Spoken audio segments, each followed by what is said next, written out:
Olá, esse é o vídeo número 2, então, do tema que nós levantamos no vídeo anterior. Você vai ver aqui embaixo um link onde você vai clicar ali e você vai ser levado lá a uma pasta que tem todos os vídeos. E o último vídeo, então, que a gente postou aí foi exatamente o vídeo onde a gente comentou um pouco, muito resumido, da teoria do que nós vamos fazer para aumentar a sensibilidade desse rádio, motorrádio modelo RPF-M71AC, que foi o último da série, o melhor de todos. Um rádio que fez história justamente por isso, porque é o último que a motorrádio fabricou antes de fechar as portas, infelizmente. Bom, vamos à introdução e já voltamos.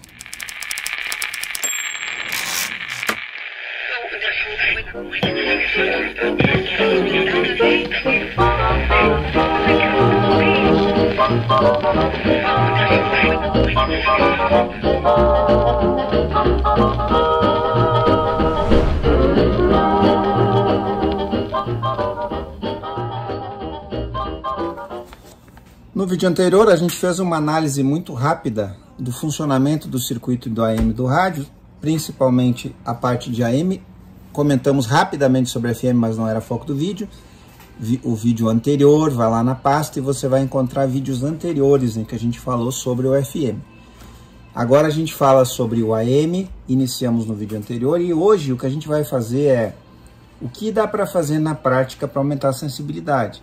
A gente já viu no vídeo anterior, e se você não assistiu, eu peço que você pare, vá lá naquele vídeo, assista o primeiro, porque senão você não vai entender.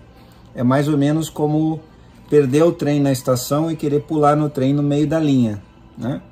Você não sabe o que aconteceu da estação até aquele ponto da linha. Então, você precisa saber. Voltando, no vídeo de hoje, a gente já sabe que é temerário mexer no circuito original do rádio, e a gente explicou por que no anterior, eu não vou repetir. Então, o que a gente vai fazer? A gente precisa aumentar o nível de sinal que está chegando aqui na base do nosso amplificador DRF. Como que a gente vai fazer isso? Aumentando a antena. Ah, Mauro, mas eu já faço isso. Eu pego um pedaço de arame, enrolo na antena do meu rádio e jogo lá fora. Mas nem sempre isso dá certo. Por um motivo muito simples. A antena tem uma impedância para a qual ela foi projetada para ser ligada direto no circuito do rádio. Se o seu rádio tem um conector de antena externa, significa que esse conector é um conector para alta impedância e você vai poder colocar uma antena long wear ou um pedaço de arame, como você pensou, né? Que eu falei. Mas não é isso que nós vamos fazer aqui. Nós vamos trabalhar aqui especificamente na antena de ondas médias. Por quê? Porque o rádio já é beneficiado por ter uma antena externa para as faixas de ondas curtas, de SW5 até SW1. Então, ondas médias, o rádio depende exclusivamente da sua antena, que nós conhecemos como antena de ferrite, que é essa que está aqui.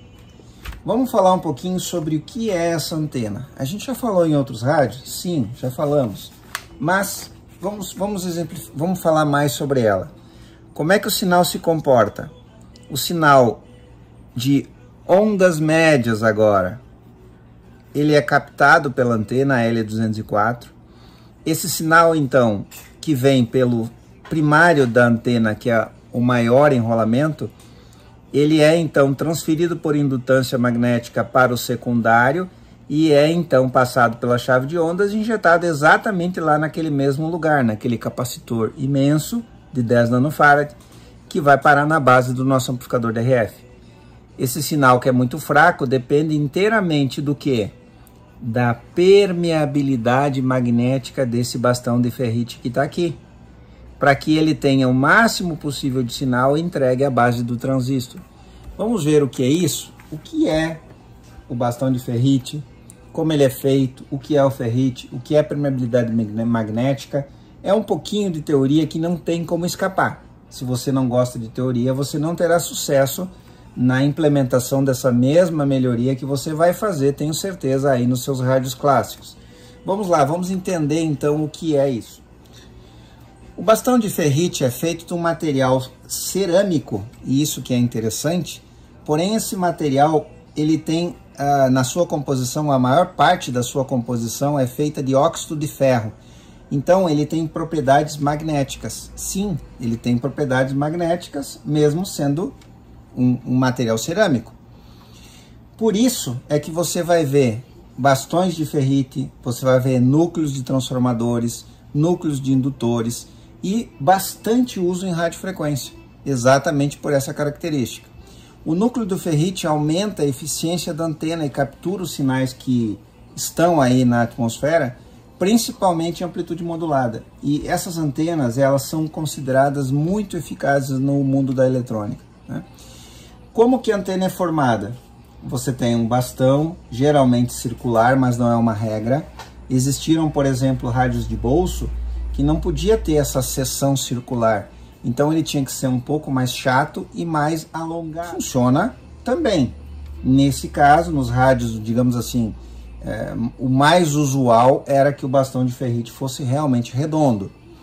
Bom, em torno desse bastão de ferrite, geralmente encontramos uma bobina ou transformador, vamos chamar de bobina, onde ela terá no mínimo um primário, geralmente com um enrolamento maior, que é aquele que é responsável por captar mais os sinais quando a bobina está aqui na sua ressonância correta, ajustada em cima do bastão de ferrite, e um secundário, que normalmente é um enrolamento menor. Olha lá, o primário tem mais espiras e o secundário tem menos espiras. Bom, a antena de ferrite ajudou a tornar viável o desenvolvimento e a fabricação de rádios portáteis. Você imagine se não tivesse sido descoberto essas características ferromagnéticas do bastão de ferrite, como se fariam rádios portáteis ou rádios de bolso sem uma antena de ondas médias? Todos os rádios teriam que ter uma antena e muito provavelmente a receptividade ou a recepção não seria, a sua sensibilidade não seria o que foi graças ao desenvolvimento do bastão de ferrite. Bom, vamos falar um pouquinho do que é a permeabilidade magnética. Isso precisa ser dito. Permeabilidade magnética, em resumo, e para não ficar muito maçante teoricamente esse vídeo, é a capacidade que o material tem de responder a um campo magnético. Então o que acontece? Aqui nós temos campos magnéticos que são gerados aqui na atmosfera, né? E esses campos precisam ser captados. Esses campos são o que a gente pode chamar de o que está no éter, o que está na atmosfera. É o que as broadcastings estão enviando e está chegando aqui. Claro que não é só estações de rádio que chega até a antena de ferrite. A antena está aqui e ela está pronta para captar tudo que tiver na volta. Eu vou lhes dar um exemplo. Eu estou nesse momento com o celular ligado no carregador e o carregador está aqui do lado. O rádio está em AM. Olha o que acontece. Esse é o som característico do carregador de celular. Essa interferência eletromagnética, esse campo eletromagnético que está interferindo no rádio a tal ponto, ele está aqui na bancada. Isso está acontecendo. Eu estou nesse momento também com as lâmpadas auxiliares. A iluminação da bancada, ela é toda feita com 68 volts DC. Porém, nós tivemos que instalar lâmpadas auxiliares de maior potência, porque essas lâmpadas da bancada não são suficientes para a iluminação. Quando a gente vai fazer o trabalho de calibragem, a gente desliga essas lâmpadas potentes e fica só com a iluminação de corrente contínua, que não gera ruído. Porém, nesse momento está tudo ligado. Então, tudo está sendo captado, tudo que está aqui, todos esses campos eletromagnéticos estão sendo captados pela antena. Bom, em resumo, a propriedade de permeabilidade magnética do bastão de ferrite, ela é a medida de quão facilmente esse material magnetizado consegue captar ondas da atmosfera. Esse é o resumo. Materiais de alta permeabilidade são facilmente magnetizados e têm a capacidade de ampliar o campo magnético muitas vezes. Ou, no mínimo, o suficiente para se ter uma boa receptividade. Agora, para terminar essa teoria, que eu sei que talvez você que está assistindo não goste, então eu resumi o máximo possível. E se você está interessado nessa teoria, eu posso indicar livros, entre em contato, eu posso indicar livros que falam sobre isso. Mas para terminar, a unidade de permeabilidade magnética, que é pouquíssimo usada, provavelmente mesmo você técnico veterano não tenha ouvido falar disso, mas a unidade que se convencionou é a micro-R, exatamente assim que se escreve. É o sinal de micro, o mesmo que a gente usa para eletrônica, e um R minúsculo. Essa é a unidade, micro-R, ok? Bom, se convencionou que um material ferromagnético de ótima qualidade, que tem uma excelente permeabilidade, ele tem o fator 1 em relação ao vácuo. E o material de péssima permeabilidade, que é exatamente o vácuo, ele vai ter um fator negativo. Fica registrado que o material que melhor se comporta no bastão de ferrite é aquele que então vai ter a permeabilidade no mínimo 1 micro-R, ok? Vencemos a teoria, vamos para a prática agora. O que a gente vai fazer para melhorar a sensibilidade desse rádio em ondas médias? Como o gabinete nos permite, nós temos espaço, olha só, o ferrite vai do centro para a esquerda. A gente tem todo esse espaço aqui disponível, ó. O que nós vamos fazer na prática? Nós vamos encontrar um ferrite que tenha a mesma seção desse aqui, que tenha a mesma espessura, né? Mas que seja que tenha pelo menos o dobro do comprimento desse aqui.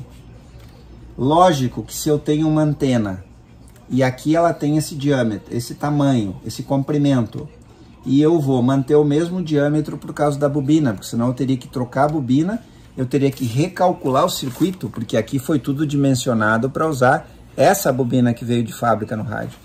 Então eu vou retirar essa bobina e vou substituir esse bastão por no mínimo com o dobro do tamanho. Se eu tenho o dobro do tamanho, eu tenho mais área para a recepção. E é isso que vai aumentar a sensibilidade desse rádio. Porém, agora você deve estar pensando, e eu espero que você esteja pensando isso. Tá, Mauro, mas como é que você vai provar que você aumentou a sensibilidade do rádio? E é essa a parte agora que a instrumentação de bancada nos ajuda. O que a gente vai fazer? Bom, o que nós vamos fazer então? Nós vamos usar uma antena loop de bancada ligada no gerador de RF. Nós escolhemos aqui uma frequência, 600 kHz. Essa antena, ela atenua o sinal. Então, essa antena, ela faz o trabalho contrário de uma antena na sua essência, digamos assim. Para que serve uma antena? Uma antena serve para captar sinais ou transmitir sinais com o máximo de eficiência possível ou eficácia possível. A antena loop de bancada para a calibragem de receptores, ela tem a função contrária. Ela é uma antena que serve para transmitir sinais atenuados. É isso que ela faz. Vamos lá então, eu vou escolhi uma frequência, 600 kHz, estou jogando aqui na nossa antena loop de bancada, que atenua esse sinal, e o rádio está aqui a mais ou menos 40 centímetros, 50 centímetros, o bastão de ferrite está aqui, e que lado que eu vou alinhar com a antena? O teste ideal é que o bastão esteja na transversal em relação à antena, ou seja, a antena está transmitindo nessa direção. Se a gente virar o rádio, essa receptividade vai mudar. E é por isso que quando você gira o seu rádio em cima da mesa, sem colocar a mão, a sua mão vai interferir nos campos eletromagnéticos que a antena está captando. Então, você nunca pode trabalhar com um bastão de ferrite colocando a mão. É por isso que você vê chaves de calibragem que são feitas de cerâmica, que são feitas de plástico, que são essas adaptações que a gente faz em bancada, que é pegar aqui uma coisa tão simples, um cabinho de uma escova de dentes velha, um pouco de cola epóxi, pegar a ponta de uma chave de fenda velha, cortar, colocar aqui, e serve isso aqui para ajustar trimmers, A gente usa para isso essa chave, para ajustar trimmers, porque as chaves de cerâmica quebram se a gente for usar para isso. E as de plástico também não suportam. Então nunca coloca a mão. O que a gente vai fazer então? Usando então a antena loop de bancada, que a gente já entendeu, a gente vai posicionar um rádio de maneira em que ele tenha a menor sensibilidade em relação à nossa broadcasting, em relação à nossa estação de transmissão. Aqui nós temos uma mini estação de transmissão de rádio que está nesse momento transmitindo um sinal de 400 Hz modulado a 30% e eu quero captar isso no rádio. Qual é a melhor posição para a recepção do rádio? Nas pontas do ferrite. Essa é a melhor posição para a recepção. E a gente pode ver isso com facilidade. Olha só, eu vou ligar agora o rádio, carregador de celular, iluminação, aquilo tudo que estava interferindo não está mais. Agora a gente está captando interferências que tem na própria atmosfera aqui, onde está o museu. Então olha só, eu tenho agora aqui um sinal. Vamos captar esse sinal aqui, ó. O sinal da nossa estação. Pronto? Está aí o sinal da nossa estação. Como é que eu sei que é da estação? Olha o que acontece. Quando eu coloco a mão lá, o meu corpo passa a ser antena. Quando eu coloco a mão no ferrite, o meu corpo passa a ser antena do rádio. Ó. É por isso que às vezes as pessoas perguntam, mas eu tenho meu rádio B471, B480, B470 e quando eu pego na alça do rádio, ele aumenta a sensibilidade de recepção. Isso é defeito? Não. É porque a antena de ferrite está dentro da alça do rádio. Então, claro que se você colocar a mão ali, vai lhe dar a sensação de que está aumentando a recepção, mas na verdade você está injetando ruído no rádio, né? Ok? Vamos lá então. Então, quais são as melhores posições que o bastão de ferrite captura a estação da nossa broadcasting aqui, o sinal da nossa torre transmissora de bancada? Um extremo e o outro extremo. Notem que o extremo que a bobina está próximo, ele captura mais. Se eu deixar assim, ele quase que não consegue capturar o sinal. Vamos aumentar um pouquinho esse sinal para ele chegar aqui. A gente tirou a atenuação. Pronto, agora ele conseguiu captar. Olha o que acontece se eu girar. Mas não é isso que me interessa. Me interessa exatamente aquilo que eu expliquei até agora. A minha mini torre transmissora de rádio, a minha broadcasting que está transmitindo agora os meus 400 Hz modulado, os meus 600 kHz modulado em 400 Hz a 30%, está chegando aqui muito fraco. Ok? Ok. Bom, agora eu preciso um parâmetro. Eu preciso comparar qual é o nível de recepção desse bastão de ferrite original em relação a um bastão de ferrite que eu vou procurar. Então vamos lá, como é que eu vou fazer isso? Primeira coisa, eu vou procurar um bastão de ferrite que tenha as mesmas dimensões para a gente fazer testes. Volto logo.